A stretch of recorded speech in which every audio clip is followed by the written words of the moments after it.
Hello everyone and welcome to this episode of Igbopedia. I am your host, Chika, and my guest today is Chika Unigwe.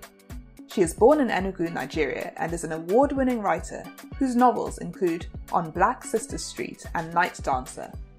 Chika writes in Dutch and English, and her work has been published extensively in journals and papers around the world, including in the New York Times and the UK Guardian. Chika is a graduate of the University of Nigeria, Nsukka. She also has an MA in English and a PhD from the University of Leiden in the Netherlands. 6 years ago, she was selected for the Africa 39 list of sub-Saharan African writers under the age of 40, with potential and talent to define future trends on the continent.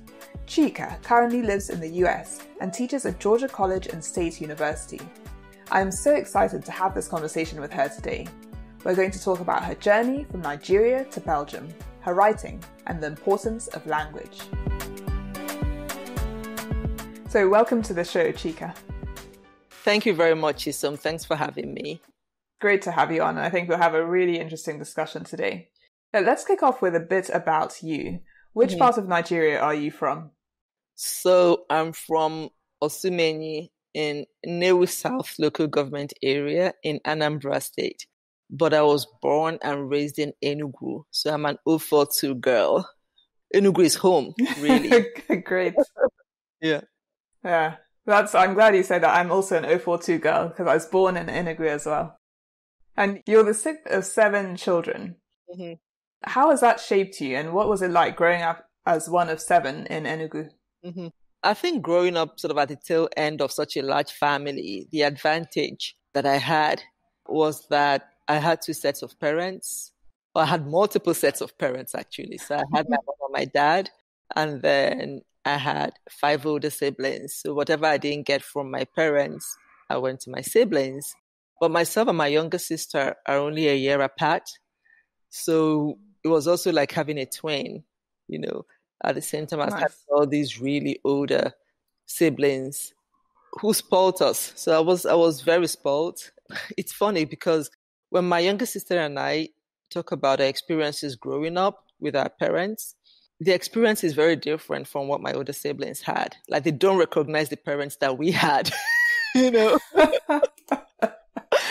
And so sometimes we trade stories and they were like, really? They let you do that? And I remember my father, my younger sister and I at some point had a car to us, just, for us. We had a blue Skoda and a driver that was just for the 2 of us. And my older siblings cannot fathom a life in which they had their own driver and their own car, And yeah, so all the driver had to do was wherever we wanted to go to. So at that age, they were, rocking taxis and stuff, and we didn't have to do that. Wow. So you were living the luxurious life. I'm one of 6, but I'm number 3, and I can actually, I sympathize with that because I can see that my youngest siblings definitely have an easier life than I do. And that my older sisters say that I have an easier life than they did. So I'm kind of stuck in the middle. Yeah. There's a 10-year gap between my first son and my youngest son. And I even sort of see, by the time I had my first in my 20s, I had my youngest in my 30s. I was a very different mother, right? Or we're both, myself and my husband, were different parents to our first son than we are to our youngest, certainly at his age, So when we had our first son, we were both in our 20s. I was still in school. So my parents-in-law did a whole lot they did the heavy lifting. By the time I had my youngest, I was settled, I had more time to spend with him. And I remember one day walking him back from school, and he fell down and he cried for a little bit, stopped crying, started playing with his friend with whom we were walking. But to get to him, we had to pass by his big brother's school, right? And as soon as he saw his big brother, he started crying again. He was like, I fell down. I was like, wow. And now, with the 10-year gap that sometimes things he comes to ask from us and we go no, then he goes to his big brother, and the next thing we see that he gets it for Christmas. For yeah. He's smart. He's smart. He's worked out the way to get what he wants. Yep. But I also recognize that, right? I recognize that being the sixth of seven. And where did your passion for writing and language come from? Who were your role models? I think my earliest role models were writers. So in elementary school, I was classmates with Flora Nwapa's daughter. And Flora Nwapa was the first writer that I ever met. And I loved her and I wanted to be like her, right? And I think before I ever met Nwapa, I loved reading. And that passion was a passion that was encouraged by my parents. We sort of always had books at home. In elementary school, one of my classmates brought in this American magazine to class, Highlights for Children. And I went to him and I told my father I wanted it. And he subscribed my younger sister and myself to Highlights for Children. So every month we would get highlights sent from the US to our home in Enugu. So our passion was encouraged. It wasn't just encouraged by word of mouth, it was backed up by actions, right? There was no book I wanted to read that I did not get to read. So because I loved reading, I sort of pivoted to liking writing and wanting to write. Because I think that those two passions are intertwined. You can't be a writer if you don't like reading. Right. So the reading fed my passion for language and fed my passion for writing as well. And I was given the space at home to work on both passions. One of the stories that I don't tell often, but it's one of the most touching things. Like when I think back on it now, when I reflect on it, it's one of the most touching things that my father ever did for me. We were in the village for Christmas, and I decided I wanted to write a book. I was maybe 9 years old or so. And at that point, I thought writing a book meant typing out, just typing it out and having it printed and stapled together. And my father had to go look for a typewriter for me. And now I understand just the love behind that, because I took it for granted back then. I understand the love behind that, but also how much hard work it must have cost for him to go find me a typewriter in the village that I could use and find me the ribbon and the ink and whatever else. And so I had it for the 3 or 4 weeks that we were in the village. And he brought me paper. So I had everything I needed to write my book. So they supported the passion in very practical terms, right? But also they encouraged it also by what they said. That's excellent. And let's touch on your university, because you graduated with a BA in English from the University of Nigeria in Nsukka, UNN. And UNN was the first indigenous university in Nigeria and produced many literary giants. Yourself, Achebe, Adichie. What do you think it is about this university that is so conducive to great thinkers? Well, thanks for that question, and thanks for lumping me with all these greats. I think that UNN was set up as a university to nurture intellectual curiosity, and that purpose sort of worked to graduate the first set of graduates and to graduate, Achibe's generation. And I think even with everything going on in Nigeria, that purpose sort of still remains at the heart of UNN's mission. Secondly, I think there's also this unspoken burden put on you that if you got into UNN was a huge privilege and you have to exploit that privilege. And that burden certainly motivated me, right? It wasn't something that I articulated at the time, but it was something that you felt, right? I don't remember if any of my professors ever told us, you're privileged to be here, but it was something that we felt. It was something that we felt every time we shouted great lions and lionesses, because that was what we called ourselves. It was something that we felt every time we were called great lions and lionesses.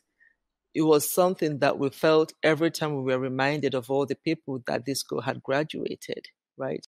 I think that motivation certainly for me sort of helped me. And I also had the advantage and privilege of being taught by really good professors. I remember Professor Nekwe set up, the late Professor Nekwe, who was a wonderful writer, set up a creative writing class. So the first creative writing class I took was actually at UNN. and Professor Noko set it up. There was Professor Kwanya, who's also, beautiful writer, taught me as well.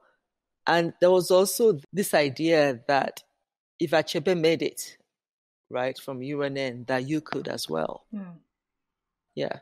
And I keep sort of using the word burden because I can't think of a better word. I've only had 1 cup of coffee. Usually I need many more cups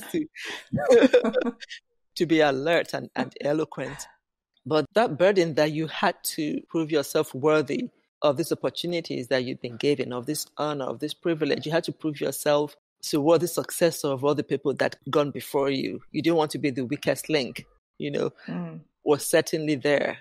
And being Igbo, there's this sense that your ancestors live with you, that your ancestors don't leave you. So there was a certain, I don't mean to sort of sound corny, but there was a certain ancestral spirit, right, that you felt in Nsukka, or that I felt in Nsukka. You felt like there was all these, the spirits of all the greats were there, and those spirits were somehow in the air, egging you on, and daring you to fail them, right? And there's nothing as terrible as feeling an Igbo spirit. So, or feeling an Igbo ancestor. Yeah, that's true. So you've talked about your love of writing and also your love of reading. So here's a scenario for you. You are stuck on a desert island with nothing around. It's just you on that island. But you can take a couple of books with you. Which books would you take? Really difficult. Gosh, because my favorite books sort of change from day to day. Today, at this moment, I think it would be a book by Alice Munro, because I love her short stories. Any book by Alice Munro, I think her short stories are phenomenal. And when I'm in a dry spell, she's the one I always turn to. And then I love Lara by Bernardine Evaristo. I love it for its lyricism. Lara, or The Emperor's Babe, that I also love. Okay. By Bernardine Evaristo, because both are novels in verse.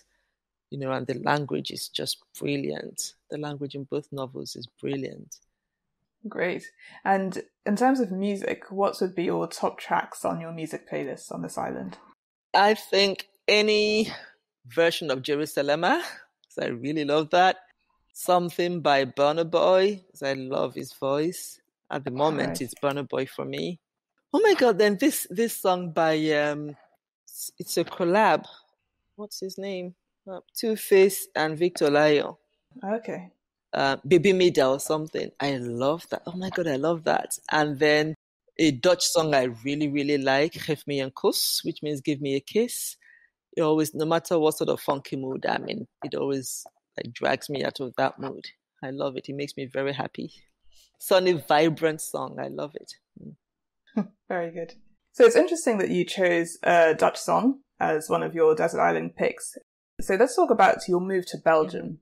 You moved there when you were in your early 20s as a newly married woman. What were your first experiences in the country? Any anecdotes on the culture shock, language barriers? I think that there are lots of anecdotes and lots of culture shocks, as there want to be if you move from a place of familiarity to somewhere where everything is new, and I had to learn the language. And I think that just sort of being somewhere where I did not even understand, when people were speaking to me, it was difficult. So my first year in Belgium, I suffered from panic attacks, and the panic attacks were caused mainly by the fact that I was in this place where nothing I knew before mattered, where I was having to learn everything from scratch, where I couldn't even go to buy bread on my own. And the sort of loss of self-esteem that came from that as well. So I remember spending days in bed and not daring to leave the bed. By the time I moved, I had a college degree. I was about to start my life as a, young, independent, confident, married woman. And suddenly I was put in this place where I had to be dependent on someone in a way that I had never wanted to be, right, in the first place. So even for, the littlest things, right, going to the supermarket, right? Right. It wasn't anything like I had imagined it would be. Actually, the way I had my life planned out was I'd graduate from college, I would get a job, and then I would marry. But, love happened, and I married before I got a job. And then I married and then I moved to a country where I knew no one except my husband, right, and his family. And I moved to a country where I couldn't work with my degree because I didn't have the language skills required. So one of the biggest shocks, and it wasn't cultural, it was emotional shock, was seeing the life that I had planned for me like be completely torpedoed, right, by events, right? And of course, some of the events were my own making. Nobody forced me to get married. I wanted to get married, it's the way that love changes your life, right?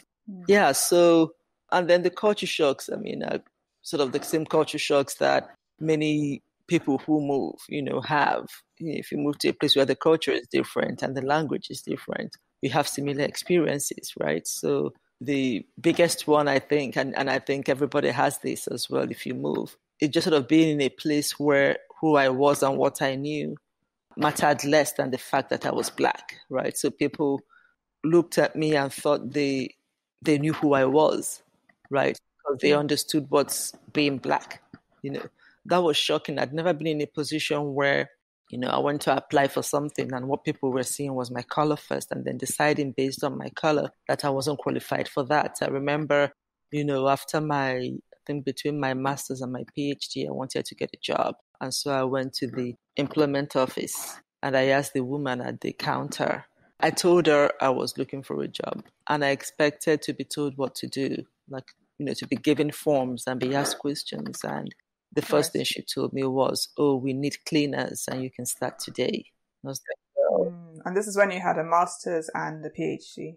I was between a master's and a PhD, but I had 2 degrees at this point. And I don't like cleaning.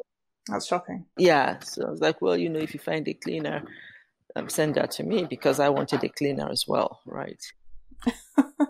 That's a good comeback. But I don't think that my story isn't atypical for Anglophone people I know who moved to a place like Belgium and without any, job offers or anything, and were sort of just hoping to continue life as it was. So, did you speak any Dutch when you moved from Nigeria to Belgium? No, I didn't. There was no reason to. There was no reason to learn Dutch at any point. It was more. In high school we learned some French, and then between high school and college, because I liked French, I did a bit of French as well.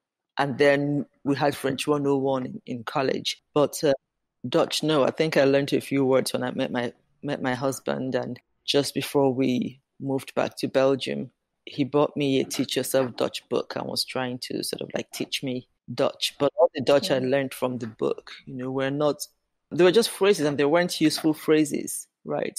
So there were phrases like, wie is de vrouw aan de overkant? So who is the woman across from you, or who is the woman across the road, or whatever?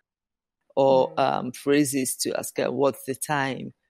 But, if you're asking what's the time and people respond and you don't understand their response, it doesn't really help you, right? So, so I didn't know. So I took intensive lessons my first summer there. And then I think I did 2 more years of intensive, and I started taking conversational classes in the city that I lived in. No, I didn't know any Dutch at all before I moved. That's interesting because, first of all, Dutch is not the easiest language to learn in terms of the different sounds. The sounds that are different in the Dutch language to English. In a TED talk you gave, you said that language helps to democratize power. Let's unpack that a bit. What do you mean by that? Jeez, I honestly don't remember, but I can try. So I think that, when you don't understand language, and it doesn't even matter whether it's on a figurative level or on a literal level, right? When you don't understand language, you're locked out of the center, right? One of the ways in which you can bamboozle people is to speak in a way that they don't understand, right? So even if they understand the language you're speaking, if you're using that language in a way and using phrases that keeps them out, right, then you wield a certain power over them, right? So there is a reason why when we go to doctors or to attorneys or to, certain professionals, we should have asked them to speak to us in a language that we understand, right? Even if we're both speaking English, you're like, okay, can you if a doctor were to tell somebody, oh, Right. you have carcinoma, whatever, whatever, whatever, he's speaking in a language that people like him would understand. And sometimes when they are speaking in that language in front of a patient, it's being done very deliberately. The patient only gets as much as is translated to them. And so I think that what I meant by that was just that if you don't understand the language, you're kept out of conversations. You're sort of kept at the margins. And also that language can be wielded as a tool to deliberately keep people out. Does that make sense? No, that's interesting. Yeah, no, that makes sense. It's clear, and I think, yeah, I guess when the language barrier can obviously be a barrier in terms of the linguistics, but also in terms of socializing and the opportunities that you get. Of course, precisely. Well. And I also, I think it was Rumi that said that language is the window to the soul or something. I'm sure he said it a lot more artistically and a lot more aesthetically beautiful than I have just paraphrased it. But if you don't understand a language, you also don't understand the people, right? There is so much about a culture that is packed in language. One of the things I'm very interested in, or have been interested in for the longest time, is the way Igbo is used, especially Igbo proverbs. If you pay attention to Igbo proverbs, it shows you what the Igbo people value or have valued, you know. It shows you the power dynamic. For example, if you look at proverbs about women versus proverbs about mothers or proverbs about wives, you know, see the hierarchy of how Igbo women are positioned or considered. If you were to pass Igbo proverbs or even just Igbo folk tales, for example, right? It tells you a lot about how the community was set up and what the community values. Yeah. Okay, great. Let's talk about your novel, On Black Sisters Street, which is a story about 4 different women who have made their way from different countries within Africa to Brussels, basically seeking a better life in Europe and working as sex workers in a Belgian red light district. The novel, published in 2009, gained excellent reviews. The Independent described it as an important and accomplished novel that leaves a strong aftertaste. Unigwe gives voice to those who are voiceless. I really like that concept of giving voices to those who are voiceless. So give us a short overview of what the novel is about, but also how you came up with the concept and the research that went behind it. Yeah, thanks for that question, and thanks for quoting that line. You know, Unigwe gives voice to the voiceless, which is such a huge burden to place on someone. And this whole thing of giving voice to the voiceless, I think that everybody has voice. All we do is amplify voices that maybe need amplifying, and for some reason, you know, can't be amplified. I mean, it's like the SARS protests in Nigeria, and you know, it would be a disservice to all those people, young people in Nigeria who protested, if somebody with a bigger microphone were to, or with a megaphone, were to tell their story and then say, well, I'm giving voice to them. No, you're not giving voice to them. You know, they have their voice and they've used that voice. All you're doing is sort of amplifying that voice. So yeah, so I think that what I try to do is whenever I have the platform to sort of try to amplify the voices that are important to me, that are amplified or to be heard, and to bring them from the margins to the center. Most of my stories come to me out of curiosity. Writing is sort of the way that I try to make sense of the world, and that I try to answer questions that I am asking of the world at the same time. So when I moved to Belgium, one of the biggest, sort of circles back to your question about culture shock. One of the biggest culture shocks I had was seeing these sex workers behind display windows, you know, sort of riding past Brussels North. And it didn't matter what time of day I was on the train. You know, these women would always be behind display windows. And I grew up in a very conservative Catholic home where, you know, even to sort of sing my favorite songs, to sing Salt and Peppers, Let's Talk About Sex, Baby, I would have to replace sex with bread just to be able to sing it. My mother would not let me use the word sex.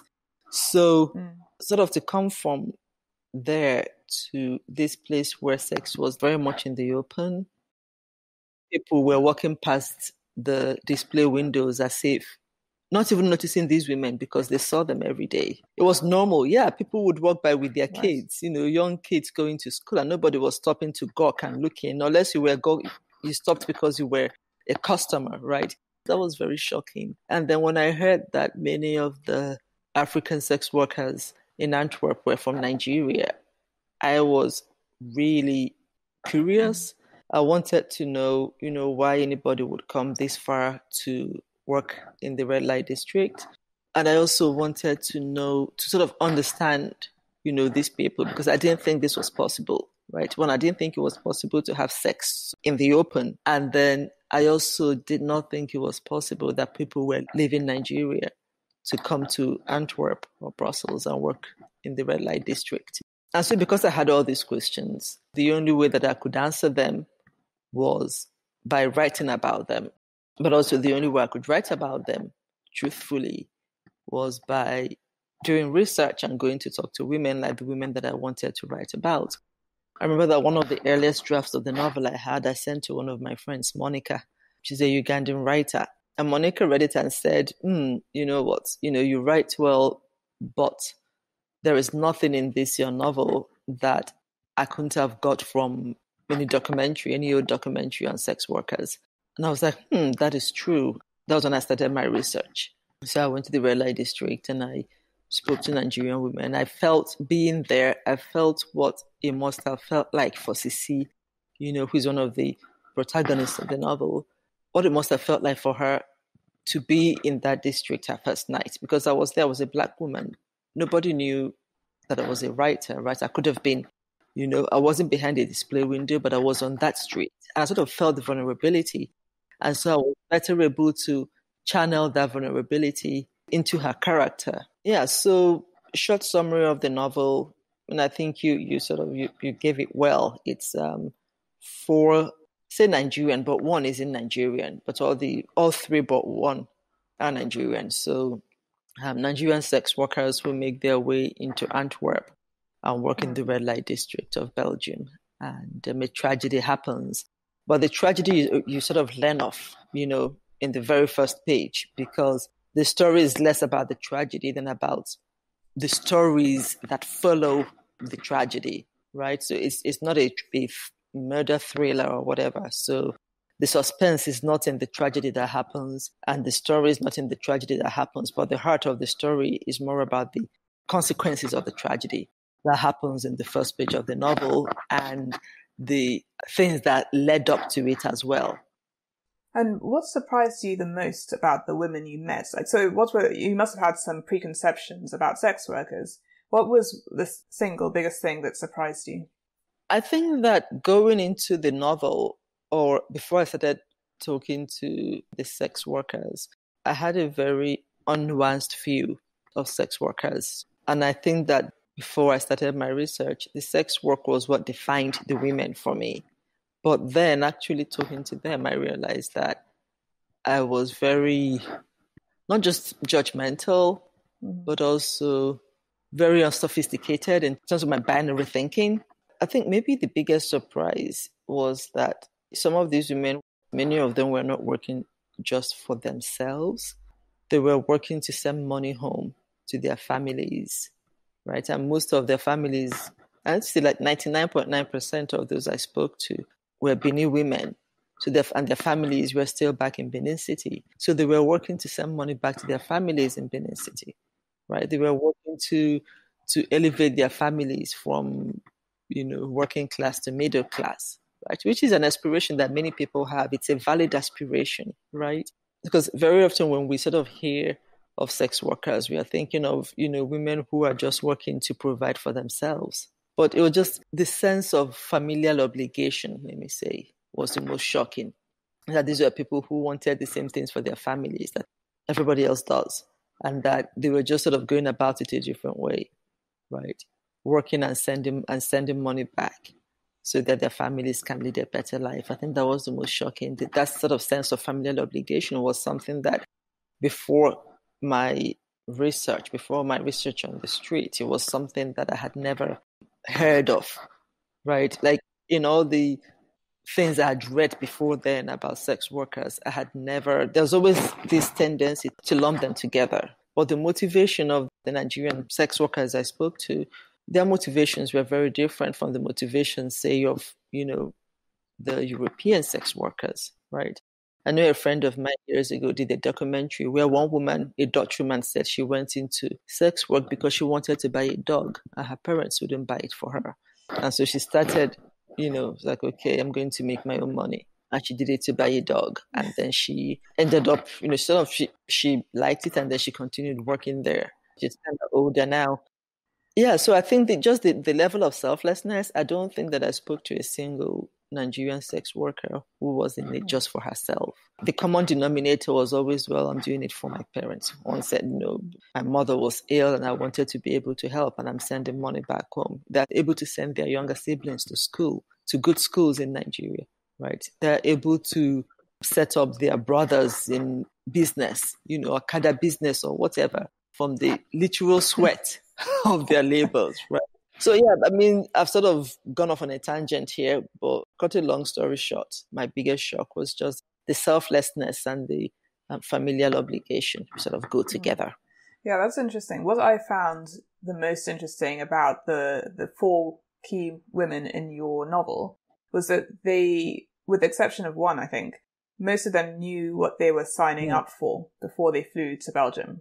And it was often the case of the end justifying the means. Mm-hmm. And there's a great quote in your novel from Cece, and she says, "At least she was doing it for the money. She had no other choice. There were worse things to become." She reminded herself that she was not a robber, not a cheat.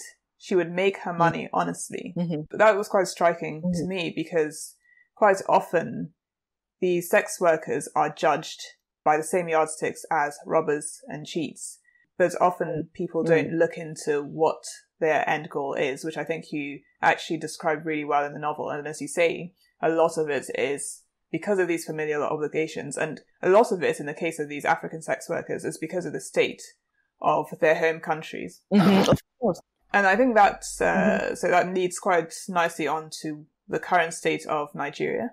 And back when the novel was set, these women were often found that they didn't, even though they were qualified in Nigeria, they lived their lives by the book often. So in Cece's case, she did. She graduated and she couldn't find a job, and the country didn't offer them the same opportunities that they felt that they could get elsewhere in Europe. And I think there's one quote where you say, "Back home, everything is for sale." And there is this different mindset of Nigerians in Nigeria because of the state of the country. So what do you think about that? How big a factor is that? And how do you think this may change in the future? I think it's not just sex workers who are finding it very difficult to survive in Nigeria. I think that for a very long time, the constant thing that we hear is about youth unemployment, right? People graduating from college and not being able to find a job because they don't know the right people, right? I had friends in Belgium who would rather do manual labor in Belgium and earn money than stay back in Nigeria with their degrees and not do anything, right? I knew a guy who had a degree in architecture and was working in a factory, just moving and heaving things, just using his brawn rather than his brains, right? There was another person with a degree in engineering, right?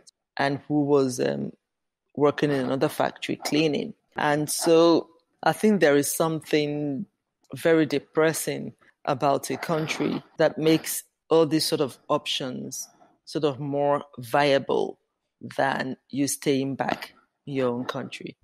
But these are people who are very practical. They know, they tried to get jobs in Nigeria. And nobody goes to college to get a degree in architecture and wants to end up using it working in a factory, right? There was another guy I knew who was working in a slaughterhouse, in an abattoir. He also had a degree. And one of the ways in which this guy found consolation was that every time he went back to Nigeria, those he went to school with, even his former professors, were coming to him begging for money, right? So he was in a better position. He was better off than his professors who stayed back in Nigeria. And this didn't start today, right? There was a very popular ad in the, I think it was 90s, when it was probably Buhari who was president then, asking Nigerians not to check out of the country. Because at that point, when the middle class had completely been erased by the military government, people left the country in droves. Young people left the country in droves. And if you didn't come to a country like the US or the UK, where language wasn't a barrier, and if you were lucky, you could work with your degree, you ended up going to other countries where it didn't matter which language they spoke, but you got a job. No matter what job you got, you were still sure you were in a better position than your mates back home. Yeah, so that was another thing that shocked me, right? Finding out that these sex workers knew why they were coming, but to them it was a better option than staying back in Nigeria. So I have a friend who's a German filmmaker, Lukas Rugler, and he made a documentary about, I think, 3 or 4 Nigerian sex workers who were deported from Italy. And to hear the stories of their journey is like really terrible. So unlike the women in my book, they were not flown over. So these journeys that they make are all depending on how much you're paying and depending on who your trafficker is. The journeys are so different. The women in Lucas's documentary were brought over first by road. So they traveled by road through Niger Republic. And one of them said that in Niger, in the desert, they already had to start prostituting themselves for the most basic of things. So soap, water, because if you didn't get water to drink, you drank your pee. So sort of to avoid death by dehydration, you had to sleep with a man who, made sure and they gave you soap and they gave you water and they gave you toothpaste, just little things, right? And then they went from Niger to, I don't remember, I think they ended up in Morocco and then from Morocco into Spain and then from Spain to Italy. But it was a very convoluted and a very torturous journey. And then they end up in Italy and they are working, because prostitution is illegal in Italy, they're working the roadsides, they're working by the roadside. And eventually they get deported. And one of them said that when she got deported, the first day she got home, everything was fine. And then her father started complaining about how he sold land to have her go abroad. And now she was back, right? And by the time the documentary ended, she'd gone missing. Missing meant that, she probably found her way back to Italy because that was always her intention, that she would find her way back. And it was very heartbreaking to see someone make that journey, that sort of journey where you're drinking your own pee and sleeping with men for water, to be willing to make that journey again rather than stay back in Nigeria because you felt like Nigeria had no opportunities for you. And so when we see all these, the protests and the rage that the protests have unleashed, it's not surprising because these are things that have been going on for a very long time. So Nigerians stay in countries that are racist, but still prefer to stay there rather than go home because at least here they're making a living. There is something wrong there. Until we have proper reform, right, and lasting reform, we'll still be talking about these things, 10 years down the line, 20 years down the line. Students are going to be graduating. They're going to be looking for ways to leave the country. I interviewed, I think 2 years ago, some young Nigerian men who'd been promised a football career in Belgium. None of them got that career that they were promised because these agents just wanted money, But again, rather than go back to Nigeria, they're in Belgium working in factories, right? And doing other things to survive and marrying Belgian women for papers and,